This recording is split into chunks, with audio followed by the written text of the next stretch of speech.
교회란 무엇인가? 여러분들 다 교회 오래 다녔었으니까 교회에 대해서 잘 아실 텐데요. 교회가 무엇입니까?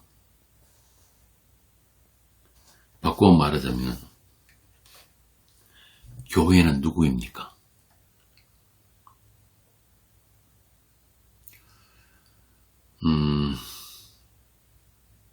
여러분들 아시다시피 교회는 우리가 흔히 볼 수 있는 대한예수교 장로회, 침례교회, 또 감리교회, 천주교회 이런 집단들을 교회라고 하지 않습니다. 성경은. 성경은 교회에 대해서 그리스도의 교회라고 합니다. 장로라는 말이 성경에 있지만 장로교회는 없습니다.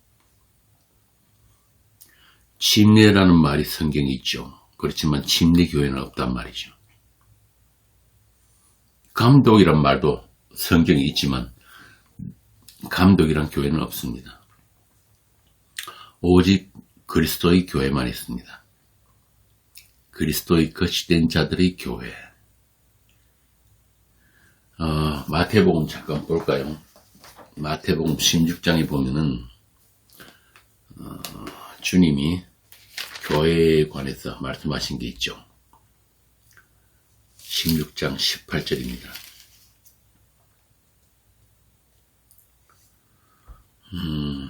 13절부터 보겠습니다.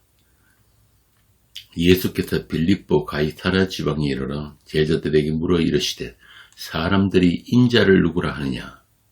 이르되 들으는 세례 요한, 들으는 엘리야, 어떤 일은 예레미야나 선지자 중의 하나라 하나이다. 이르시되 너희는 나를 누구라 하느냐?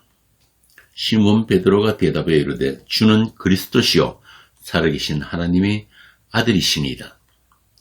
예수께서 대답하여 이르시되 바요나 시몬아 네가 복이 있도다. 이를 네게 알게 하니는 혈육이 아니요 하늘에 계신 내 아버지시니라.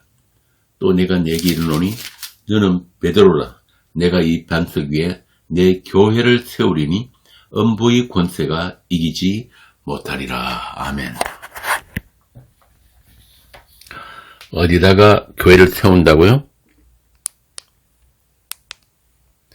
이 베드로의 고백 위에,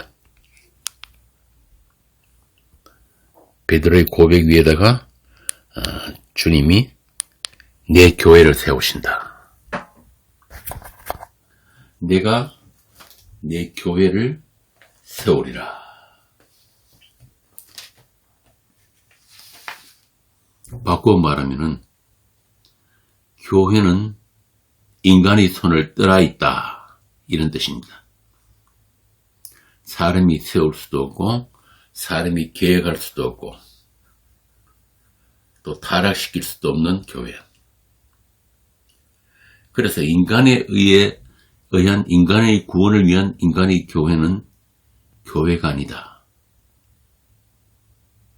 사람의 이름으로 모이거나 교회의 이름으로 모이는 교회도 교회가 아니다. 그런 말입니다. 그래서 사람들이 교회를 개척한다, 세운다, 개혁한다. 그런 말 자체가 모순인 거예요. 요즘은 심지어 교회를 사고 파는 일도 있고, 또 문 닫는 교회들도 많은데, 장사가 안 돼가지고. 그런 곳은 처음부터 교회가 아닌 거죠. 거기다 또 요즘 또 교회 개혁하겠다고 건강한 교회를 만들기 그런 거 하자는 사람들 있죠. 물어봅시다. 교회가 건강한 교회가 있고 덜 건강한 교회가 있습니까? 어떻게 하면 건강한 교회가 될 수 있나요? 교회의 민주화? 뭐 돈 안 밝히는 교회? 착한 목사 있고 장로 있으면 건강한 교회가 되는 겁니까? 그리스도의 몸된 교회라고 그랬습니다. 그리스도의 소유된 교회. 그리스도가 머리이신 교회. 그 교회가 어떻게 병이 들고 타락을 할 수 있나요? 머리가 주님이신데. 그렇지 않습니까?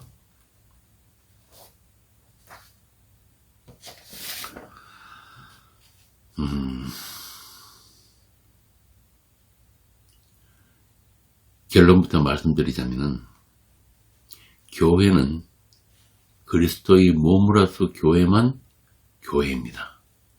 다른 교회 없어요.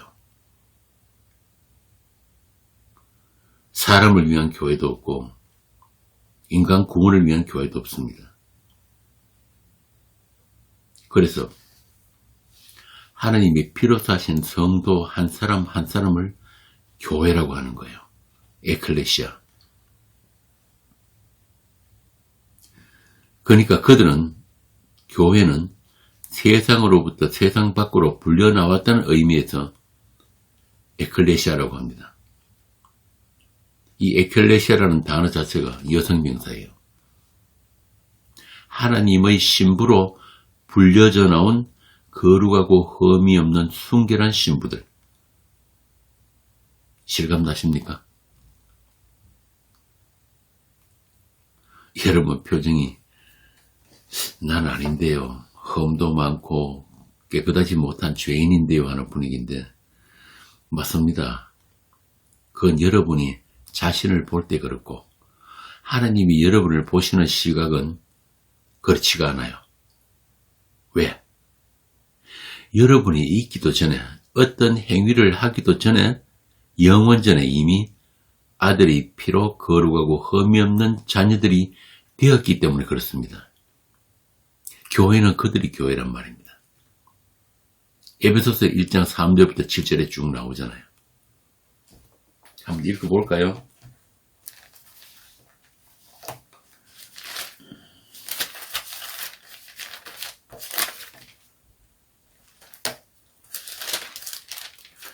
에베소서 1장 3절부터 찬송하리로다. 하나님 곧 우리 주 예수 그리스도의 아버지께서 그리스도 안에서 하늘에 속한 모든 신령한 복을 우리에게 주시되 곧 창세전에 그리스도 안에서 우리를 택하사 우리로 사랑 안에서 그 앞에 거룩하고 흠이 없게 하시려고 그 기쁘신 뜻대로 우리를 예정하사 예수 그리스도로 말미암아 자기 아들들이 되게 하셨으니 이는 그가 사랑하시는 자 안에서 우리에게 거저 주시는 바 그의 은혜의 영광을 찬송하게 하려는 것이라.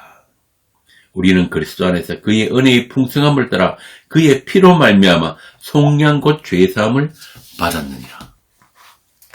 어떻습니까? 우리가 있기 전 영원 전에 우리가 어떤 죄를 짓기도 전에 그의 피로 우리가 죄사함을 받았다고 한단 말입니다. 이게 전부 다 완료형이거든요.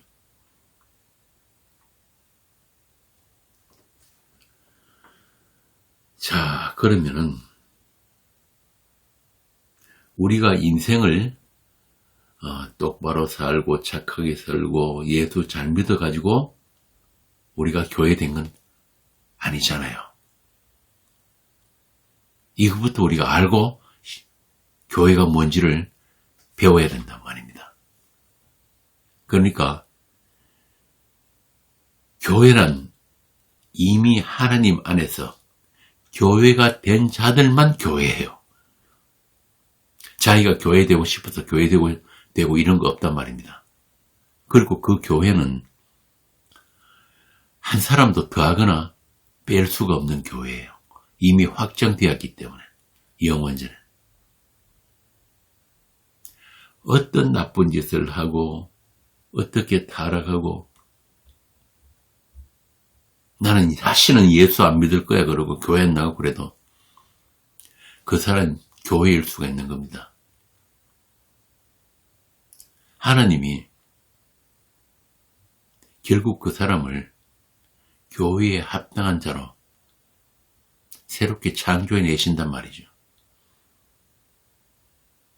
결국 누가 이기겠습니까?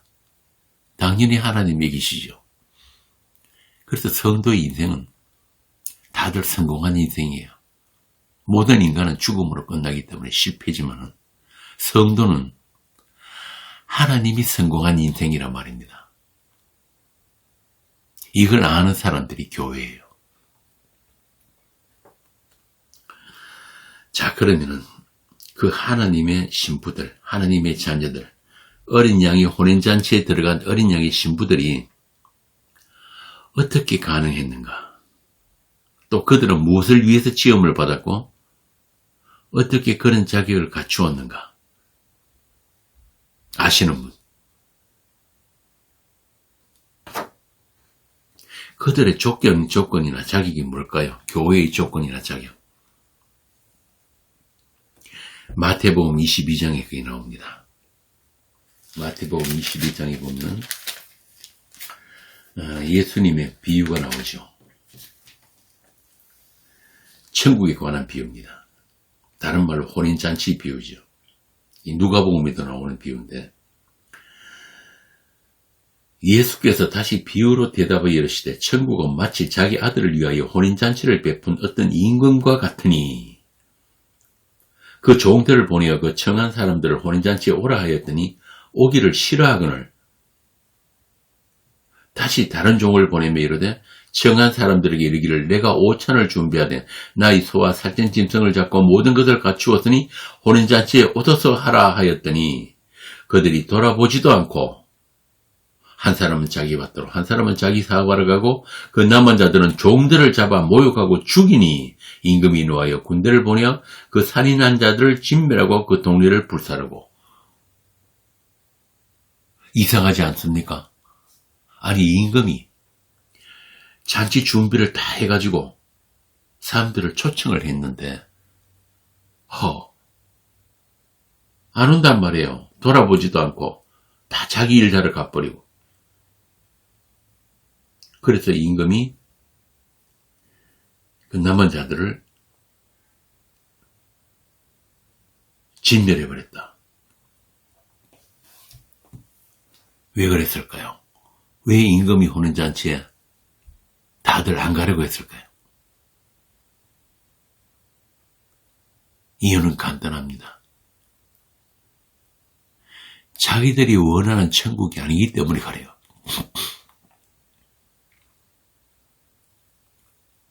여러분, 구원은, 천국은, 영생은 어떻게 얻는 거예요? 오직 은혜로만 얻잖아요. 아무 값 없이. 나의 어떤 노력이나 공로 없이. 그게 싫단 말입니다. 그게. 세상 사람들이, 세상 종교인들이 복음을 싫어하는 이유가 그거예요.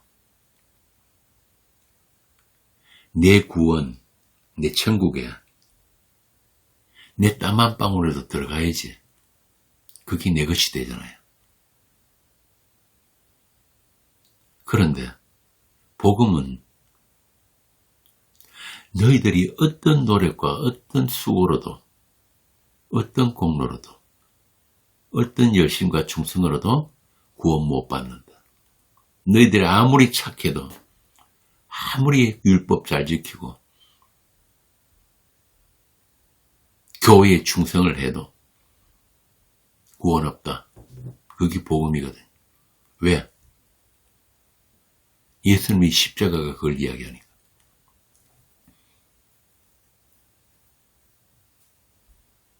제가 전에도 그런 예를 들었었는데 제가 동네 그 커피숍에 앉아있는데 옆에 있는 아줌마들이 그런 이야기를 하더라고. 아마 어디 뭐 이야기를 들었나 봐요. 야들아, 교회는 아무리 착한 사람도 천당 못 간다 하더라. 그 옆에 아줌마가 에이 그런 게 어딨노. 천당은 착한 사람이 가는 거지. 나는 그런 교회 안 간다. 이게 세상 정신이거든. 여러분, 천국은 착한 사람이 가는 데가 아닙니다. 그럼 천국은 누가 가느냐? 제가 나머지 본문을 읽어드릴게요. 이에 종들에게 이르되 혼인잔치는 준비되었으나 청한 사람들은 합당하지 아니하니 네 거리 길에 가서 사람을 만나는 대로 혼인잔치에 청하여 오라 한데 종들이 길에 나가 악한 자나 선한 자나 만나는 대로 모두 데려오니 혼인잔치에 손님들이 가득한지라. 임금이 손님들을 보러 들어올 때 거기서 예복을 입지 않은 한 사람을 보고 이르되 친구여 어찌하여 예복을 입지 않고 여기 들어왔느냐 하니 그가 아무 말도 못하거늘 임금이 사원들에게 말하되 그 손발을 묶고 바깥 어두운 데에 내던지라. 거기서 슬피 울며 이를 갈게 되리라 하니라. 청함을 받은 자는 많되 택함을 입은 자는 적으니라. 아니 이 본문도 좀 이상하지 않습니까? 아무나 붙들어 오라 그러놓고 예복 안 입었다고 손발을 묶어서 바깥 어두운 데에 내던지라. 임금님이 횡포입니까? 갑질이에요? 왜 그랬을까요? 이게 처음에 천국에 관한 비유라고 그랬습니다. 예수님이. 천국에 갈 수 있는 조건은 딱 하나밖에 없어요. 이게 뭐냐? 임금이 준비하신 예복을 입으면 들어갈 수 있어요. 그 혼인잔치에. 여러분 아시다시피 이스라엘의 그 혼인잔치는 예복을 입어야지 참석을 합니다. 그런데 그 예복은 반드시 혼인잔치의 주인이 준비를 한단 말이에요. 그 예복 안 입으면 못 들어가요. 지가 해 입은 옷, 지가 맞춰 입은 옷, 뭐 아무리 고가의 명품이라도 그거 입고 못 간단 말입니다. 지금 그 이야기를 하는 거예요.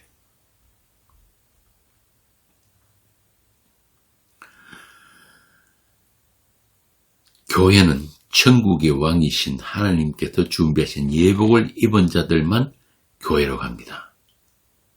교회의 자격은 그거 하나예요. 그런데 여전히 자기 옷을 입고 자기 옷을 고집하면서 그렇게 구원받다고 우기는 사람들, 천국 가겠다고 우기는 사람들이 오늘날 세상 교회란 말입니다. 자기 개발, 자기 가치, 어떤 착한 일, 그 무엇으로 치정한 옷도 안 돼요. 어떤 성화도 안 된단 말입니다. 어떤 율법 지킨도 안 돼요. 인간들이 어떤 옷도 하나님이 인정을 안 하세요. 그럼 하나님이 준비하신 예복, 하나님이 입혀주신 그 예복이 어떤 옷입니까? 계시록 봅시다. 계시록 7장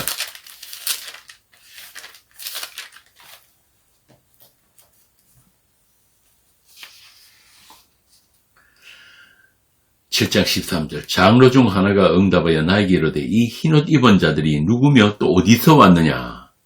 내가 말하기를 내 주여 당신이 아시나이다 하니 그가 나에게 이르되 이는 큰 환난에서 나오는 자들인데 어린 양의 피에 그 옷을 씻어 희게 하였느니라.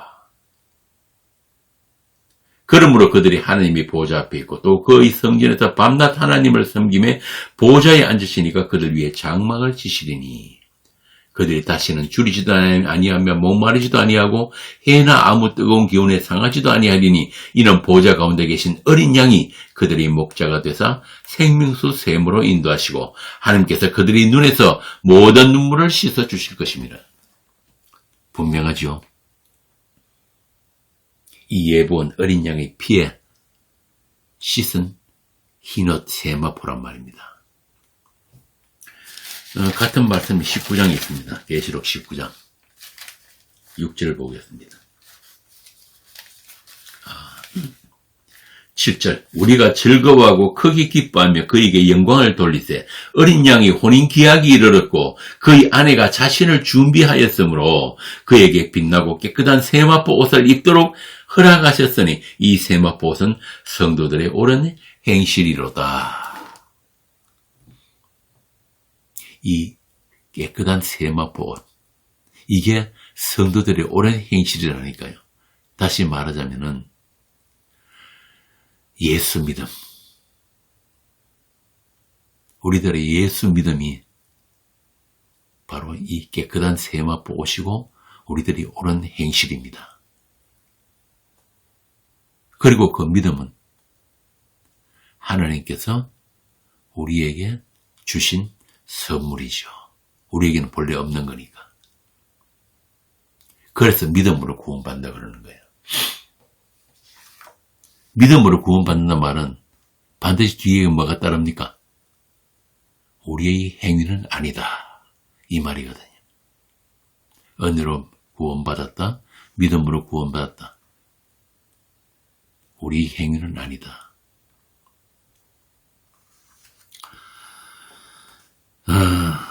바울 사도는 이 말을 이렇게도 표현합니다. 그리스도로 옷 입었다. 그리스도로 옷 입었다. 갈라디아서 3장이죠. 한번 봅시다. 갈라디아서 3장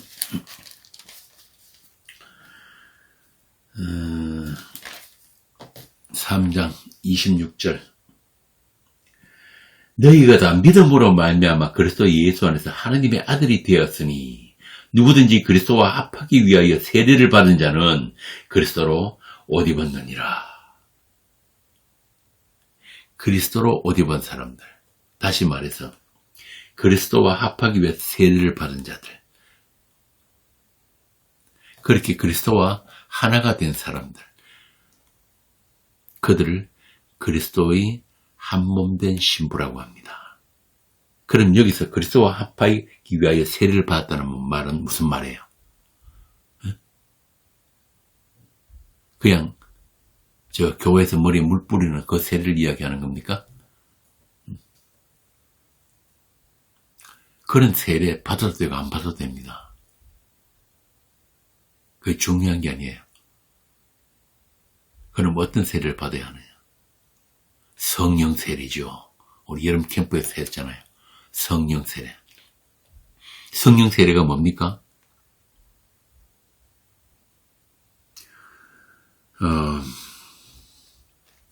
골로새서 잠깐 봅시다. 골로새서 2장 11절 또 그 안에서 너희가 손으로 아니한 할례를 받았으니 곧 육의 몸을 벗는 것이요 그리스도의 할례니라. 너희가 세례로 그리스도와 함께 장사되고 또 죽은 자들 가운데서 그를 일으키신 하나님의 역사를 믿음으로 말미암아 그 안에서 함께 일으키심을 받았느니라. 이 세례예요.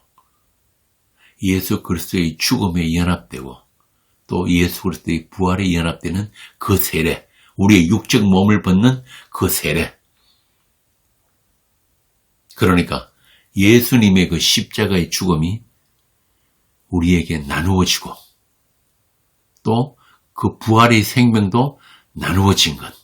이게 연합이거든요. 같은 말씀이 로마서 6장에 나옵니다. 로마서 6장. 만일 우리가 그의 죽으심과 같은 모양으로 연합한 자가 되었으면 또한 그의 부활과 같은 모양으로 연합한 자도 되리라. 우리가 알거니와 우리의 옛사람이 예수와 함께 십자가에 못 박힌 것은 죄의 몸이 죽어 다시는 우리가 죄에게 종노하지 아니하려 함이니 이는 죽은 자가 죄에서 벗어나 어렵다 하심을 얻었습니다. 이 세례를 말하는 거예요. 이 세례에 참여된 자들을 교회라고 합니다. 자, 그래서 이렇게 그리스도 예수와 함께 하나가 된 자들, 아까 말씀드린 어린 양의 피로 빤 그 흰옷을 입은 자들, 흰옷 그러니까 또 옛날에 그 부흥사들 그 백바지 백구두 그런 거 아닙니다. 왜 그 부흥사들 그렇게 흰옷, 흰 양복 입고 다니는지 이해가 안 가는데 이 어린 양의 피로 빤 옷은 우리가 선택할 수가 없는 옷이에요. 하나님의 창세전 약속 안에 있는 그 14만 4천에게만 입혀주신 옷이기 때문에 그래서 교회는 인간들의 선택이 아니란 말입니다. 내가 선택한 교회, 주로 보면 이제 크게 부담 없이 다닐 수 있는 그런 큰 교회, 사람들에게 묻혀가지고 잘 안 보이는 그런 교회, 그리고 오랜 역사를 가진 교회, 저렇게 오랫동안 교회가 부흥하고 커진 데는 분명히 하나님의 어떤 도우심이 있었겠지. 그런 생각으로 사람들이 큰 교회 찾아가고 좋아한단 말입니다. 그래서 교회도 요즘은 부익부 빈익빈이에요. 자, 그런데 문제는 교회의 조건은 그 옷이라고 했는데 우리가 선택할 수 없는 그 옷, 그리스도로 옷 입은 자들에게 있어서 어떤 현상이 나타나느냐. 이게 중요한 거예요. 그냥 나 구원받다 할렐루야 그럼 좋은데 주께서 입혀주신 그 옷으로 인해서 교회는 자기 인생을 살 수 없는 사람들을 교회라고 합니다.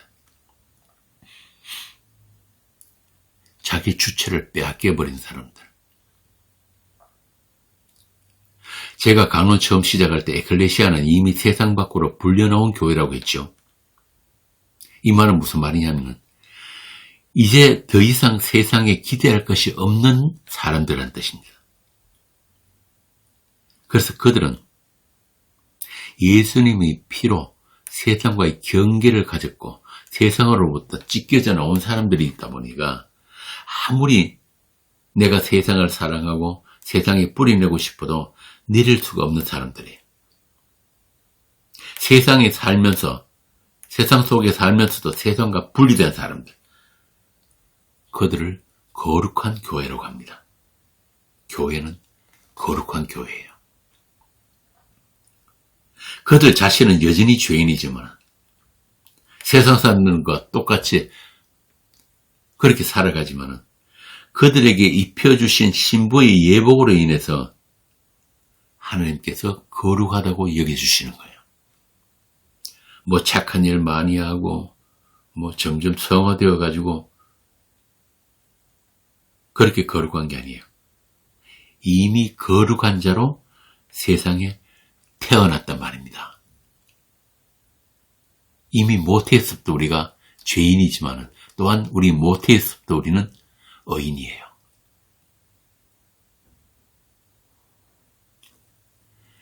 바울이 그랬잖아요. 로마서에서.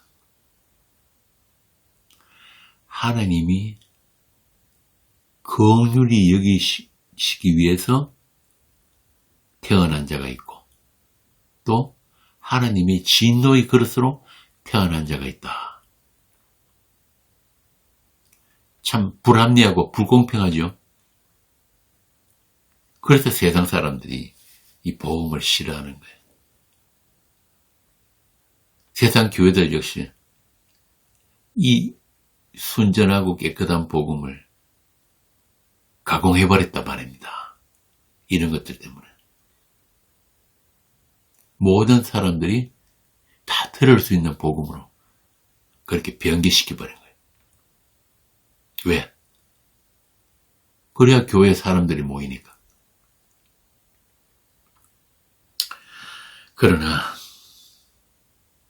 이 거룩한 교회는 처음부터 씨가 달라요. 다른 말 하자면 하나님의 약속이 있단 말입니다.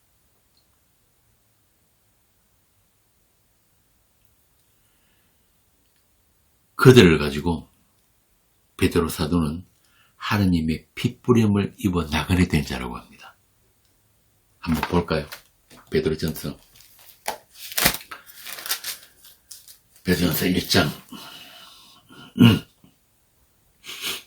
예수 그리스도의 사도 베드로는 본도 가라디아 갑바도기아 아시아와 비두니에 흩어진 나그네 곧 하나님 아버지의 미래하심을 따라 성령이 거룩하게 하심으로 순종함과 예수 그리스도의 핏부림을 얻기 위해 택하심을 받은 자들에게 편지하노니 은혜와 평강이 너에게 더욱 많을지어다. 이 핏부림, 예수 그리스도의 핏부림으로 인해 가지고 거룩하게 된 자들, 또한 그 거룩하게 분리됨으로 해서 세상에서는 이방인과 나그네 된 자들, 그들을 교회라고 합니다. 이 나그네란 말은, 이방인 나그네는 이 세상 말고 본향이 따로 있다는 말이잖아요. 그죠? 맞습니까?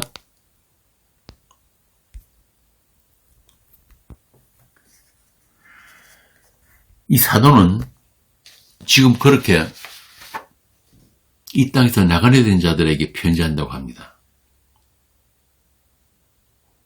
예수 그리스도의 핏부림으로 인해서, 예수 그리스도의 십자가로 인해서 이 세상을 살 동안 이방인과 나그네로 살 수밖에 없는 사람들, 그들을 하나님의 사람, 교회라고 합니다. 구약에서도 같은 말씀이 나오는데 한번 봅시다. 시편 119편입니다.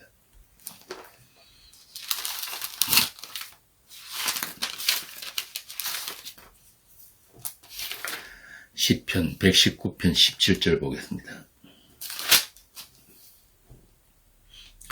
주의 종을 후대하여 살게 하소서. 그리하시면 주의 말씀을 지키리이다. 내 눈을 열어서 주의 율법에서 놀라운 것을 보게 하소서. 나는 땅에서 나그네가 되었사오니 주의 계명들을 내게 숨기지 마소서. 주의 규례들을 항상 사모함으로 내 마음이 상하나이다. 이 시편 기자는 나그네 됨으로 인해서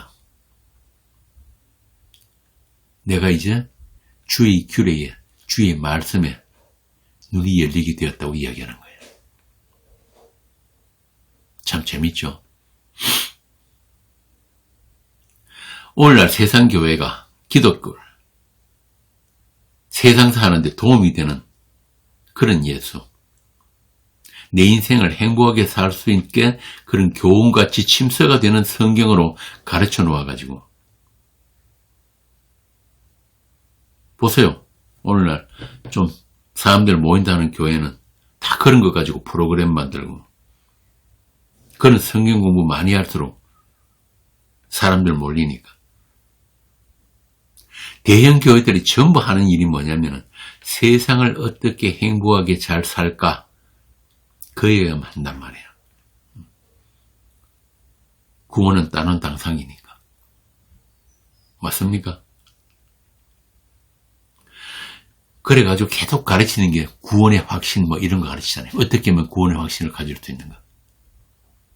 참 기가 막히죠. 구원의 확신은 우리가 가지는 게 아니에요. 구원의 확신은 어디 있습니까? 하나님의 약속이 있는 거예요. 하나님의 약속이 구원의 확신이에요. 모든 만물보다 우리보다 먼저 있었던 하나님의 그 말씀, 그 약속.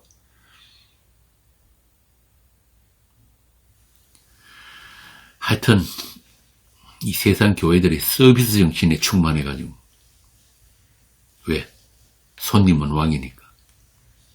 어떻게 해서든지 소비자들이 원하는 것을 주기 위해서 온갖 마케팅에 시장조사에 교인들의 만족도가 높은 교회가 되자고 세상의 경영기법도 도입하고 조직화해가지고 말 그대로 교회를 경영하고 있단 말입니다.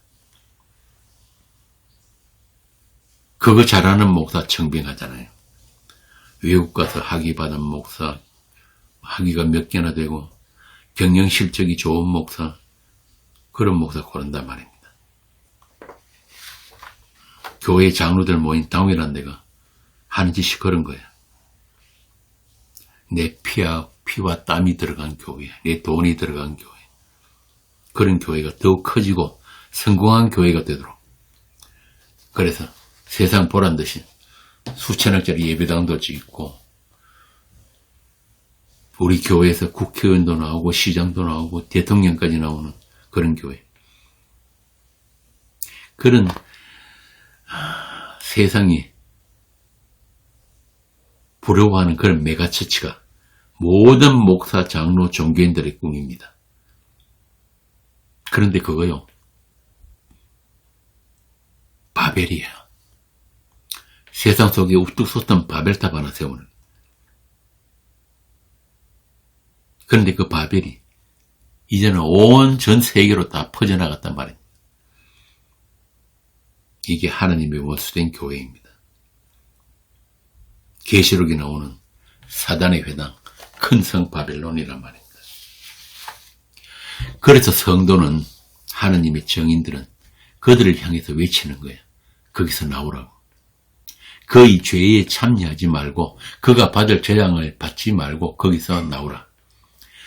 그곳은 땅의 장자치들이 상품을 거래하는 곳이지 하나님의 말씀, 하나님의 복음을 나누는 곳이 아니니까. 심지어 성경은 세상 교회를 뭐라고 하는지 아세요?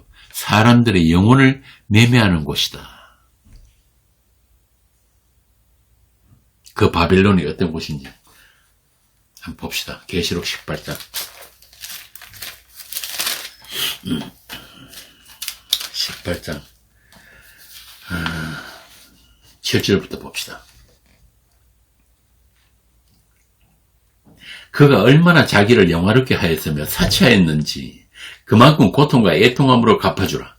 그가 마음에 말하기를 나는 여왕으로 앉은 자여 과부가 아니라 결단코 애통함을 당하지 아니하리라 하니 그러므로 하루 동안에 그 재앙들이 이르리니 곧 사망과 애통함과 흉년이라. 그가 또한 불에 살라지리니 그를 심판하시는 주 하나님은 강하신 자심이라.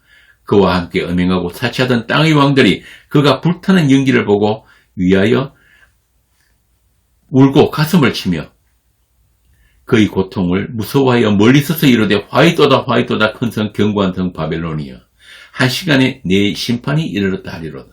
땅의 상인들이 그를 위하여 울고 애통하는 것은 다시 그들이 상품을 사는 자가 없음이라. 그 상품은 금과 은과 보석과 진주와 세모포와 자주 옷감과 비단과 붉은 옷감이며 각종 향목과 각종 상아 그릇이요 값진 나무와 구리와 철과 대리석으로 만든 각종 그릇이요 계피와 향료와 향과 향유와 유향과 포도주와 감람유와 고운 밀가루와 밀이요 소와 양과 말과 수레와 종들과 사람의 영혼들이라.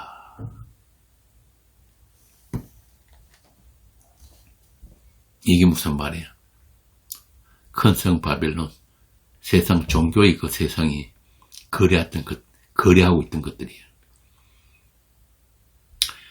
아까 여기 보니까 나는 여왕으로 앉은 자요 과부가 아니라 결단코 애통함을 당하지 아니라 그러는데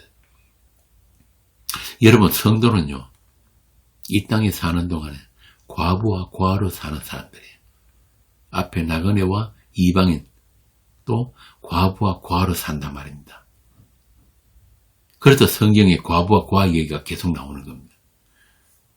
그런데 아까 본 바벨론 그 큰 성 사람들은 자신이 과부가 아니라고 하잖아요. 부족한 게 없다는 말이에요.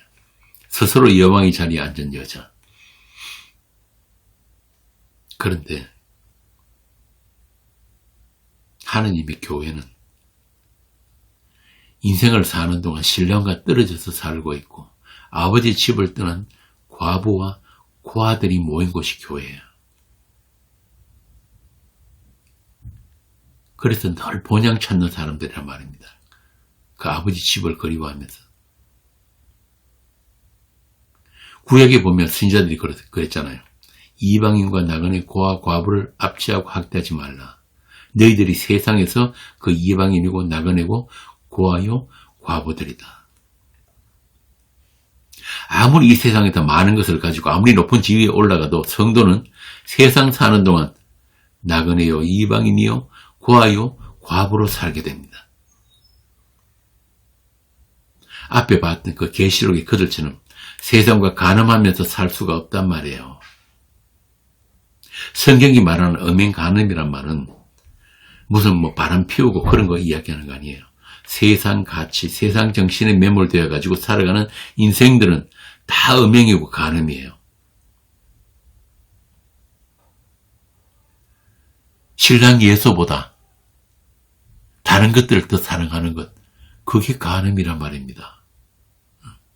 그렇게 음녀의 섞은 포도주에 취해가지고 살아가는 모든 인간들, 그들이 하느님 보시기에 다 부정한 자들이고 간음한 자들이고 다 심판받을 부자들입니다. 야고보서 5장에 나오는 그 부한 자들이 그들이에요. 야고보서 5장 보고 갑시다.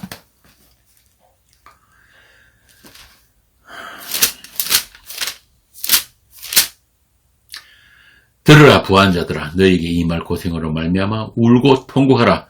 너희 재물은 썩었고 너희 옷은 좀 먹었으며 너희 금과 은은 녹이 쓸었으니 이 녹이 너희에게 증거가 되며 불같이 너희 살을 먹으리라. 너희가 말세에 재물을 쌓았도다.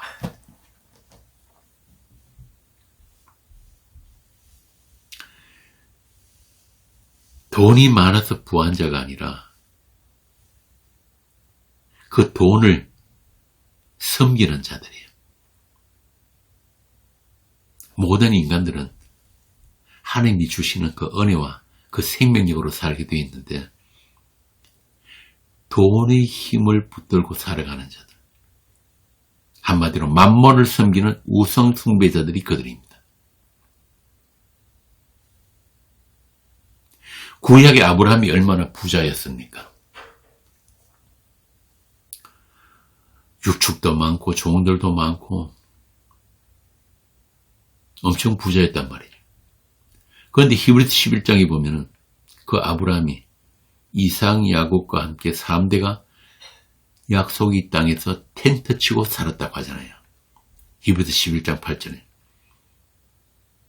그리고 이들을 다 본향 찾는 자들이라고 합니다.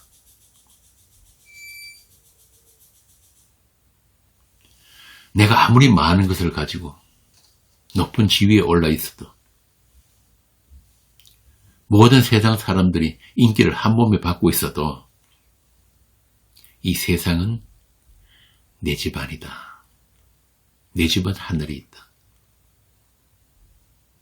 이렇게 하나님이 씨가 있는 자들, 약속이 있는 자들은 세상을 살아도 세상에 없는 자들이에요. 마치 에녹처럼.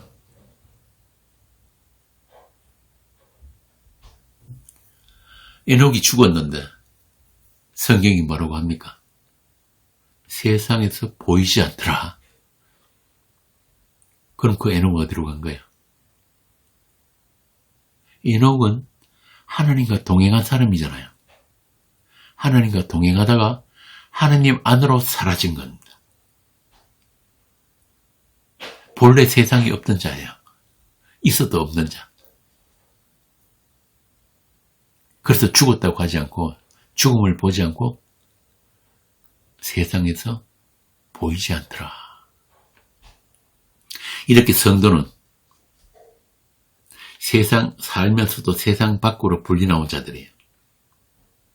이들에게만 세상의 실체가 보입니다. 어떤 세상? 불사르기 위해 감수되어 있는 세상. 그래서 성도는 종말을 품고 사는 사람들입니다. 이미 세상 끝에서 종말을 살아내고 있기 때문에 이미 끝나버린 그 세상과 섞일 수가 없어요. 이게 하나님의 피뿌림을 얻은 교회입니다. 하나님의 아들을 살해해서 세상 밖으로 추방해버린 그 세상에서 아들이 피뿌림을 얻은 자들은 반드시 하나님의 아들과 같은 운명을 살아내야 하는 것입니다. 그래서 유니언 크라이스트예요. 언약 공동체, 종말론적 공동체, 그들을 교회라고 합니다. 예수의 능력을 지고 세상을 통과하고 있는 십자가의 행렬, 아담으로부터 오늘 여러분까지 마지막 못 베어지는 그 성도까지 그 긴 행렬이 이 세상 역사를 통과하고 있는 것입니다. 그들을 교회라고 합니다. 이 세상과 역사는 그들을 위해서 잠시 배치되어 있을 뿐입니다. 본래 이 시간이라는 건 없었잖아요. 이 세상 역사는 영혼으로부터 시작되어가지고 또 다시 영혼으로 돌아가는 거예요. 교회가 완성되면 다시 이 세상과 세상 역사는 사라지고 없습니다. 그만큼 교회는 어마무시한 존재예요. 엄청난 존재란 말입니다. 하나님이 자신을 주실 만큼. 그래서 성경에서 그러잖아요. 세상 만물이 다 너희 것이요. 너희는 그리스도의 것이요. 그리스도는 하나님의 것이다. 하나님께서 천지를 창조하신 목적이 뭐라고 합니까? 그리스도와 그리스도 안에 있는 교회. 여러분을 위해서 이 천지 만물을 창조하신 거예요. 심지어 죄와 사망까지도, 사단과 귀신들도. 여러분들 교회를 섬기는 존재들입니다.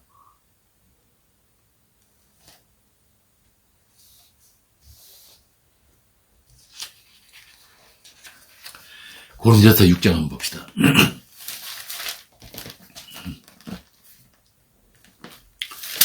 고린도서 6장 2절부터 성도가 세상을 판단할 것을 너희가 알지 못하느냐. 세상도 너희에게 판단을 받겠거든 지극히 작은 일을 판단하기를 감당하지 못하겠느냐. 우리가 천사를 판단할 것을 너희가 알지 못하느냐. 그러하거든 하물며 세상 일이랴.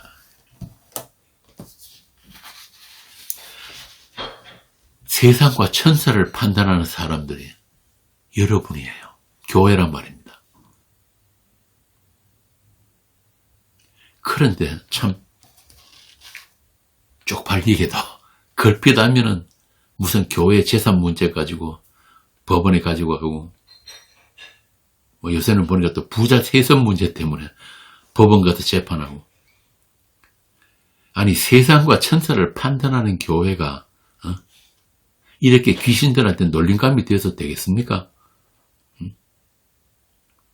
한번 생각해 보세요. 교회에 돈이 없고 힘이 없으면 그런 짓 하겠습니까? 자식놈한테 교회 물려주고 싶어가지고 그런 짓 하겠느냐고요. 시골에 교회 몇 명 안 되는 그런 시골 교회에 부자 세습했다는 말 들어본 적 있습니까? 그러니까 오늘날 세상 교회가 섬기는 것은 성경의 그 하나님, 그 예수가 아니에요. 만몬이란 말입니다. 만몬. 예수님 직접 말씀하셨잖아요. 너희가 하나님과 만몬을 함께 섬길 수 없느니라. 오늘날 예수를 믿는다는 사람들, 은혜를 입에 달고 사는 사람들도 은혜로 산다는 게 뭔지를 몰라요. 어떻게든지 하나님 예수 이용해가지고 내가 필요한 것들 챙기려고 그러지. 우리는, 이 몸을 가진 우리들은 말씀보다 떡을 먹어야 살 수 있잖아요. 떡 안 먹으면 생존이 불가능하니까. 그러니까 은혜로 산다는 것도 사실은 우리 선택이 아닌 거예요. 그럼 어떻게 하는가? 출애굽한 이스라엘이 40일이면 들어갈 그 약속의 땅을 40년을 하나님께서 헤매게 하셨습니다. 사람이 떡으로만 사는 것이 아니요 하나님의 입에서 나오는 모든 말씀으로 사는 줄 알게 하시고 가르치시기 위해서 하나님의 은혜로만 존재하는 이스라엘을 오늘날 성도들, 그들에게 은혜로 산다는 것이 무엇이라는 것을 가르치시기 위해서 성도의 삶에는 그 말씀의 사건들, 은혜의 사건들, 진리의 사건들, 그 사건들이 계속 재생되어지는 것입니다. 십자가의 실제와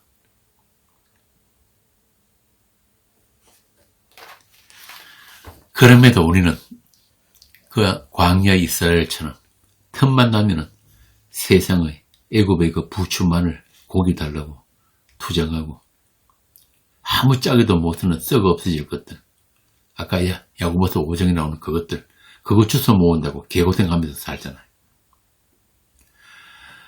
그러나 그들에게는, 교회에게는 세상과 다른 게 있단 말입니다. 그게 뭐예요? 하나님의 약속, 실시간으로 실행되고 있는 그 약속. 그 약속을 담고 오신 성령의 다스리심이 있습니다. 교회에는. 그렇게 성령의 돌보심을 받는 자들을 교회라고 하는 거예요. 성령 공동체. 성령의 선물이 있는 자들. 성령의 조명과 인도가 있는 자들. 진리의 사랑을 받는 자들. 그 성령이 어떤 성령입니까? 약하심으로 십자가에 못 박히신 예수의 영. 그 십자가의 영으로 말미암아서 또한 세상에 대해서 십자가로 못 박힌 그 교회. 그런 영적 현실에 눈이 열리고 또 세상이 예수와 함께 우리도 세상 밖으로 별세시키는 그런 확정된 미래로부터 주어지는 시간을 세상 속에서 살아내는 사람들이 교회입니다. 다른 말로 묵시와 역사를 겹쳐서 살고 있는 사람들. 그래서 고난이에요. 세상 사람들은 과거의 그 역사, 자기 시간들이 쌓여져 가지고 오늘이라는 그 결과를 가져오고 또 오늘로부터 미래로 쭉 나아가서 그런 미래의 내가 꿈꾸는 내가 되고 싶어하는 이게 세상 사람들이 시간론이에요. 시간이란 말이에요. 그런데 성도는 그렇지 않습니다. 성도의 시간은 미래에 확정된 그 시간이 우리에게 침노에 들어오고 있는 거예요. 물론 이 세상 과거, 현재, 미래를 같이 살아가고 있지만은 질이 다른 시간이 우리에게 같이 주어지는 거예요. 그런 수직적인 시간. 그러니까 성도는 이 땅에서부터 영혼을 살아가고 있단 말입니다. 그래서 죽어도 안 죽어요. 주님이 그랬잖아요. 이미 영생 안에 있기 때문에. 나를 믿는 자는 죽어서 살겠고 살아서 나를 믿는 자는 영원토록 죽지 아니하리라.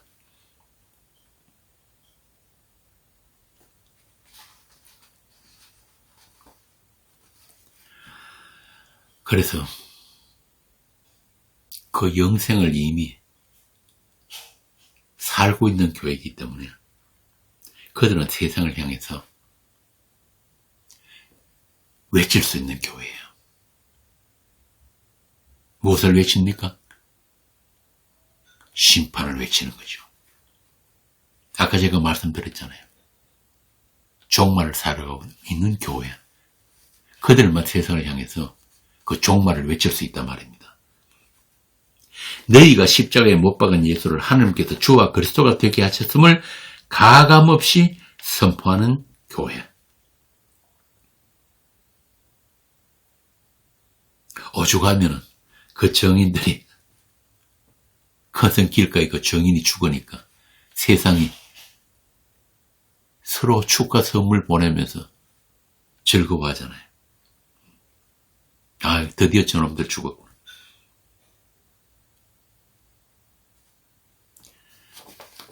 그러나 그들을 하나님이 사흘 만에 다시 살리시는 것들을 이 세상은 목도하게 될 것입니다.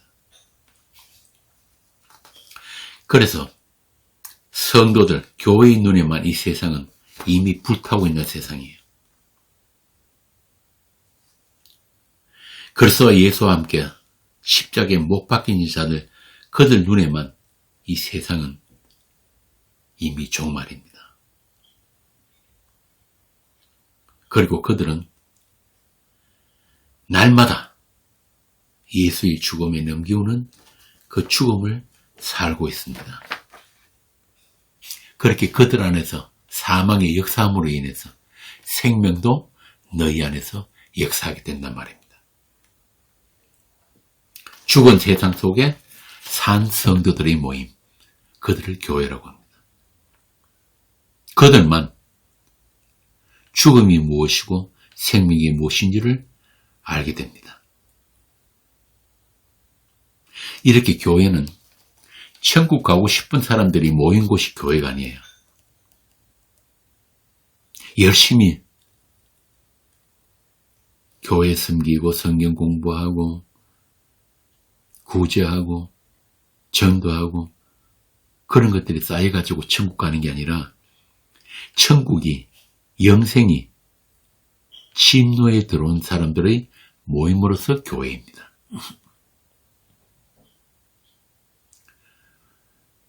그들을 예수 이름으로 모인 교회라고 합니다. 예수 안에 있고 예수가 그들 안에 있어서 교회는 이미 천국을 살고 있는 사람들이에요. 이 세상 속에 숨겨져 있는 하나님 나라. 세상에는 없는 사랑의 아들의 나라. 예수만 사랑이고 예수가 천국이니까 예수와 함께 있으면 예수와 동행하면 그 어디나 하늘나라. 찬송도 있잖아요. 그렇게 세상에 알고 있는 그 천국 말고 진짜 천국을 예수님과 영원토록 사는 그 천국을 이 세상 속에서 살고 있는 사람들이 교회입니다. 세상 사람들이 가고 싶어하는 그런 파라다이스, 그런 천국 아니라 그런 거는 김밥천국, 예수지옥. 오직 예수로만 행복하느라. 예수로 부족함이 없는 상태가 천국이에요. 그 천국을 세상 속에서 배우고 누리고 있기 때문에 예수님과 한 멍에를 메고 살아가고 있기 때문에 세상이라는 지옥, 그 사망의 골짜기를 목자이신 그분과 함께 통과하고 있기 때문에 그들에게는 부족함도 두려움도 없는 거야. 그들에게 일어나는 모든 것들은 다 유익이고 다 선이 됩니다. 그래서 그들이 있는 곳은 그 어디나 푸른 초장이고 쉴만한 물가입니다. 시편 23편에 나오는 그곳. 원수의 목전에 상을 차려주시고 기름을 내 머리에 부으셨으니 내 잔이 넘치나이다. 이 찬송을 하게 하기 위해서 사망의 골짜기도 있어야 하고 원수들도 우리 앞에 배치되어 있단 말입니다. 우리를 별세시켜주는 그 원수들이 다 주님의 배려고 주께서 베푸신 환경들입니다. 그래야 이스라엘의 남은 자가 누구이며 하나님의 약속의 땅이 어떤 곳인지 왜 세상은 짐승의 나라로 심판받아야 하는지를 우리로 체험하게 하시는 거예요. 그래서 성도는 먼저 자기 나라, 자기 영역이 멸망당하는 경험을 해야 하는 것입니다. 자아의 죽음이에요. 그리고 그들에 의해서 심판과 구원이 선포되게 되는 것입니다. 구약에 보면 그런 사람들 나오잖아요. 선지자들. 이스라엘의 멸망과 함께 이방 나라에 끌려간 그런 하나님의 사람들. 그리고 이스라엘의 멸망 속에서도 하나님의 약속이 여전히 작동하는 하나님의 사람들. 그들 가운데 여러분이 잘 아시는 다니엘과 그 세 친구가 있습니다. 자기 나라의 멸망, 그 멸망을 경험하고 바벨론으로 끌려왔지만 그들은 이스라엘의 멸망의 이유를 알았기 때문에 그래서 세상왕의 명령을 거부하고 풀무불 속으로 들어가게 됩니다. 이미 그들 안에는 이스라엘의 종말, 세상 종말을 품고 오신 그리스도의 영이 함께하고 있었기 때문에 그 다니엘과 세 친구는 그들과 지금 함께 계신 그 인자의 나라를 소망하는 자들이기 때문에 풀무불 속에서도 인자와 함께 춤추면서 불타고 있는 세상을 볼 수 있었단 말입니다. 그 불 속에서도 인자와 함께한 상태가 천국이니까.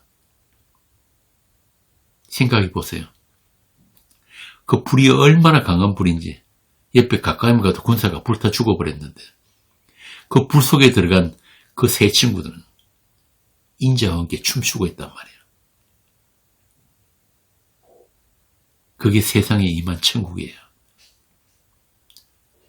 그 불 속에서 불 바깥을 바라보는 그 사람들은 그건 뭐예요? 그 바깥은 지금 불타고 있는 세상이에요. 지옥이란 말입니다. 그렇게 종말을 사는 교회의 모델로 다니엘과 세 친구가 기록되어 있는 것입니다. 심판당할 짐승의 세상, 오고 오는 그 모든 세대가 짐승의 세상이라는 것을 다니엘이 기록한 거예요.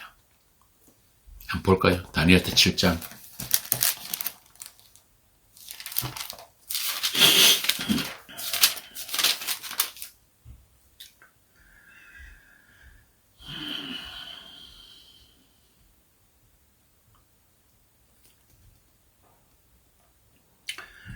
나 다니엘이 중심에 근심하며 내 머릿속의 환상이 나를 번민하게 한지라. 내가 그 곁에 모셔선 자들 중 하나에게 나아가서 이 모든 일의 진상을 물으며 그가 내게 말하여 그 일의 해석을 알려주며 이르되 그 내 큰 짐승은 세상에 일어날 내 왕이라. 지극히 높으신 이 성도들이 나를 얻으리니 그 누림이 영원하고 영원하고 영원하리라. 이에 내가 내재 짐승에 관하여 확실히 알고자 했으니 곧 그것은 모든 짐승과 달라서 심히 무섭더라. 그 이는 떼어 그 발톱은 노신이 먹고 부서뜨리고 나머지는 밟았으며 또 그것의 머리에는 10뿔이 있고 그 외에 또 다른 뿔이 나오며 3뿔이 그 앞에 빠졌으며 그 뿔에는 눈도 있고 큰 말을 한 입도 있고 그 모양이 그의 동료들보다 커 보이더라. 내가 본 적이 이 뿔이 성도들과 더불어 싸워 그들에게 이겼더니 예적보다 항상 계시니가 와서 지극히 높으신 이 성도들을 위하여 원한을 풀어주셨고 때가 이르며 성도들이 나라를 얻었더라. 같은 말씀이 예수님이 이 다니엘서를 인용해서 하신 말씀이 또 있죠. 마태복음 24장입니다. 24장 15절 봅시다. 그러므로 너희가 선지자 다니엘이 말한 바 멸망의 가정한 것이 거룩한 곳에 선 것을 보거든 읽는 자는 깨달을진저 그때 유대에 있는 자들은 산으로 도망갈지니라. 종말에 대해서 예수님의 말씀대로 멸망의 가정한 것이 그런 곳에 서 있는 것을 저와 여러분이 지금 목격하고 있는 거야. 우리가 다니엘이 말한 그 하나님의 사람들이니까. 그렇게 종말의 교회에게만 보이는 것들. 그렇게 짐승의 세상은 오직 교회에게만 해석이 되는 세상인 것입니다. 이렇게 예수님이 다녀가신 후로 언약의 피를 흘리신 그때로부터 세상은 이미 종말이지만 그 종말은 아직 세상에 남아있는 성도들과 함께 그 남은 자들을 위해서 진행되고 있는 종말입니다. 그러므로 교회는 그 짐승의 세상을 향해서 그 멸망의 것이 가정한 것이 서지 못할 곳에 서 있는 그곳을 향해서 예언해야 하는 거예요. 심판을 외쳐야 한단 말입니다. 종말의 거센 바람을 온몸으로 맞으면서 하나님 나라의 복음을 선포해야 하는 거예요. 그들이 오늘도 이 세상이라고 하는 종교의 신전을 떠나 예수의 능력을 지고 영문 밖으로 나가는 교회입니다.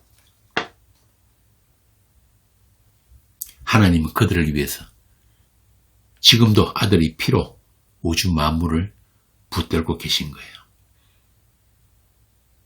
세상 교회에 모여가지고 빵 뜯어먹고 포도주 나눠 마시고 하는 그런 성찬이 아니라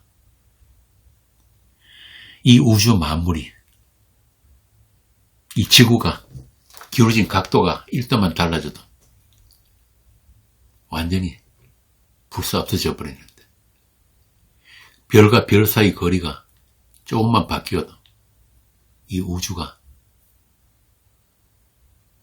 종말이 오게 되는데 그 모든 것들을 어떤 법칙으로 이 우주가 운행되고 있는 겁니까? 하나님의 뜻대로 하나님께서 이 땅에 흘리신 그 예수의 피로 가지고 이 우주 만물을 모든 법칙을 붙들고 계시다 말입니다. 우리는 그것을 보고 있는 거예요. 그게 우주적인 성찬이에요.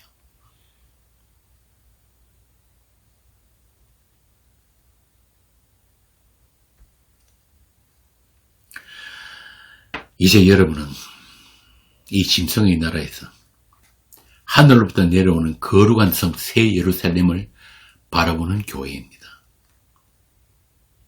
남편 예수를 위해서 단장한 그 신부들, 그 새 예루살렘 안에 저와 여러분이 있기를 빕니다.